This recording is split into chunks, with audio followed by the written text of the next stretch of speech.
More than 34 million people have died from the disease since it emerged in the early 1980s.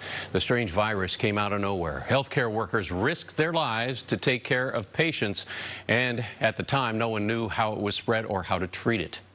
The city of San Francisco, imagine, more than 40 years ago. The Gay Freedom Day parade with lots to celebrate.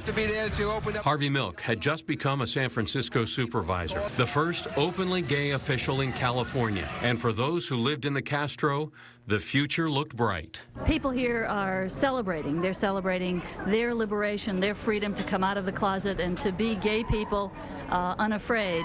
But by 1980, an invisible new danger was silently spreading into the community. A virus that would soon strike with lethal force. What did the spots look like? 40 years ago on June 5th, the CDC reported on a cluster of serious pneumonia cases in 5 previously healthy gay men in Los Angeles. They were the first known cases of what would later be called AIDS. It was terrifying. It was absolutely terrifying. By the end of 1981, the virus had killed 9 people in San Francisco. Roughly 10 years later, that would jump to 30 a week. Since the beginning of the epidemic, tens of millions have died. And joining us now, former KPIX 5 reporter and anchor Hank Plante. Hank, good to see you. You were one of the first openly gay reporters, first to cover the AIDS crisis, and you covered it extensively for KPIX. So talk about what the initial government response was like. It was zero, Alan. The Reagan administration did nothing in the beginning. In fact, that's one of the reasons that our TV station, KPIX, had to step up to the plate and tell people how to not get the disease. It wasn't coming out of Washington.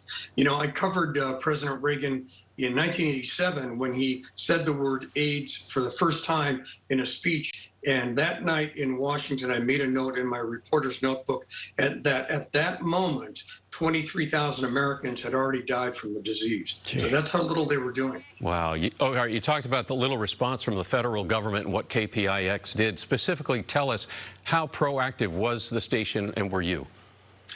The station was gutsy, and I'm proud of being there. And working for the managers at the station, because we got a lot of pushback from viewers and also from other journalists who thought that we were doing too much on AIDS, that it would hurt ratings and turn off viewers. But, you know, the station managers I was working for there at KPIX knew that it was a public service. We had to tell the truth about what was going on, and it was a compelling story. So it really is the work that I'm proudest of in my career, and I was really honored to be at that station when we were covering it. You know, as I was reading how it emerged and so forth, you can't help but draw the comparison to what we've been going through with COVID-19. But, you know, it only took a year to get the vaccine for COVID. Talk about HIV and AIDS, the treatments that came about, and there is still no vaccine.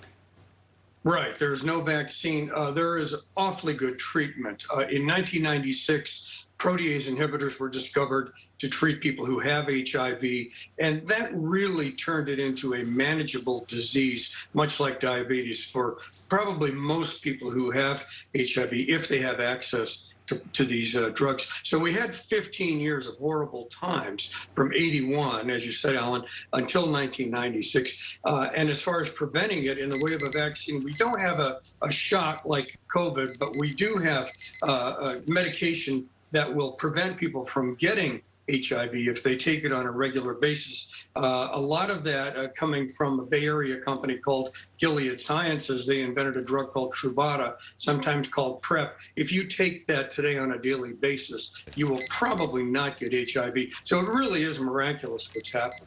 Just, Hank, one more quick thing, because this is all very positive, but people should look at it realistically. Infection rates are going down, treatments are better, but it's not gone.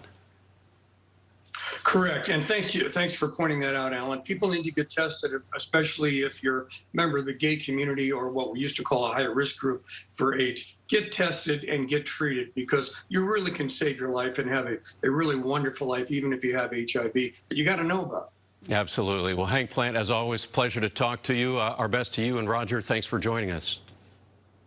Thanks, Alan. Okay.